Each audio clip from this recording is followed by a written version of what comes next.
ఈ గొడవల వల్ల నాలో 5 మార్పులు వచ్చాయండి. మీ అందరి కోసం ఒక పాట పాడాను, చాలా నవ్వు వస్తుంది, చివరిలో చూడండి.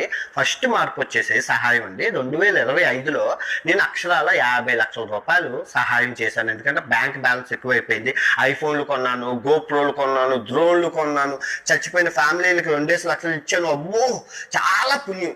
కానీ వాళ్ళందరూ ఇప్పుడు టీవీలో కూర్చొని నన్ను తిడుతుంటే మనసు చివికిపోయింది. ఇంక సచ్చిన జీవితంలో ఎవరికి సహాయం చేయకూడదని చెప్పి నేను దేవుడి మీద ఒట్టేసుకుని ఎవరికి సహాయం చేయను. నేను సంపాదించింది నా డబ్బు. 2, నేను ఇప్పటివరకు ట్యాక్స్ కడుతున్నాను. నేను ఎన్ఆర్ఐ స్టేటస్లో ఉన్నాను. ఎన్ఆర్ఐ స్టేటస్లో ఉండి కూడా ట్యాక్స్ ఎవరైనా కడతారా? కట్టరు. పిచ్చు అంటే దేశభక్తితో కడుతున్నాను.